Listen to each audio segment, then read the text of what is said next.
एक असली देशभक्त जेल के अंदर डाल दिया गया। प्रधान जी ने पूछांगे प्रधान जी की क्या प्रतिक्रिया उनके प्रति, प्रधान जी क्या लगा है सोनम वांगचुक के बारे में? देखिए, सोनम वांगचुक एक लद्दाख की आवाज है। बिल्कुल, वो लद्दाख की या देश की आवाज है? लद्दाख की। सुनो एक मिनट, वो लद्दाख का गांधी है। आज तक उसकी कोई भी एक्टिविटी उसके आंदोलन में ऐसी नजर नहीं आई कि वो देश के खिलाफ कहीं बोल रहा हो। जिस घटना को लेकर के उनको दोषी बनाया गया, उनको विलियन बनाया गया, उसकी दोषी तो सरकार है।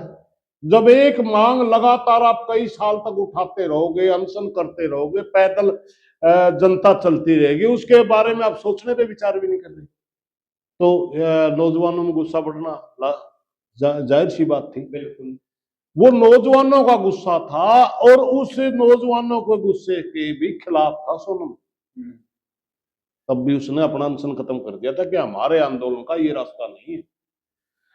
अब सरकारों की, सत्ता में बैठे लोगों की फितरत है ये, जो भी आंदोलन के गढ़ में फंस जाएगा, वो आज से नहीं इस देश में, पहले से भी। एक जमाना था कांग्रेस के टाइम में, इमरजेंसी के समय जेपी के आंदोलन ने पूरे देश को झकझोर दिया था। जेपी को भी उस समय के सत्ताधारी लोगों ने कहा था सीआईए का एजेंट है। एक टाइम अन्ना के आंदोलन ने पूरा देश में एक माहौल बना दिया था। उस टाइम भी कहा गया था कि केजरीवाल जैसे एनजीओ चलाने वाले लोग विदेशी फंडिंग से चलते हैं। तो 2 बार मुख्यमंत्री रहा दिल्ली का, 2 बार रहा ना, जनता ने स्वीकार करा। अब इसके खिलाफ भी माहौल बना दिया गया कि विदेशी फंडिंग ले रहा है। किसान आंदोलन के ऊपर भी तोहमत लगाई गई कि खालिस्तानी लोगों की फंडिंग आ रही है। अब इसके ऊपर भी कह रहे विदेशी फंडिंग आ रही है। अरे मेरे भाई, फंडिंग आ रही है, ये आंदोलन लड़ रहा है तभी तो आ रही है ना। आप इनकी मांग मान लो, जब आंदोलन लड़ेगा तो कौन फंडिंग करेगा? ये बिना मतलब की बातें हैं। सोनम वांगचुक एक सच्चा देशभक्त है और वो लद्दाख के हकों के लिए लड़ता है, सेना के लिए बहुत काम करा। प्रधान जी क्या एक चीज तो क्लाइमेट बचाने के लिए उसने वो करा कि जो पूरी दुनिया के अंदर उसको जाना गया, ग्लेशियर बचाने के लिए, कि कोई नहीं बोल रहा था अगर दुनिया के अंदर ग्लेशियर नहीं रहेंगे गर्मी बढ़ जाएगी और देश के दुनिया ग्लेशियर अगर पिघल गए तो पीने का पानी भी नहीं बचेगा, सारा का सारा ग्लेशियर का पानी समुद्र के खारे पानी में मिल जाएगा।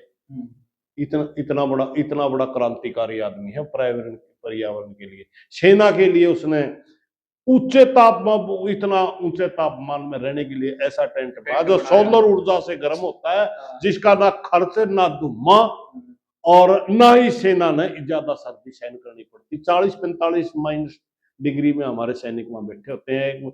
एक सैनिक ने मेरे को बताया था 3 महीने अगर कोई सैनिक बड़ी उम्र का, जिसकी उम्र 40 के बाद हो, अगर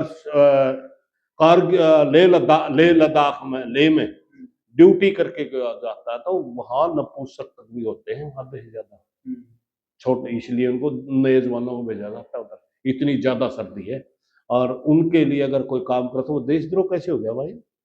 देशद्रोही कैसे हो गया? इसलिए ये बहुत गलत करा है। सरकार को जल्दी उसको छोड़ देना चाहिए, वरना पूरा देश उनके साथ खड़ा होगा। कहीं ना कोई आंदोलन खड़ा हो गया ना, फिर इस देश के गृह मंत्री को जवाब देना मुश्किल हो जाएगा।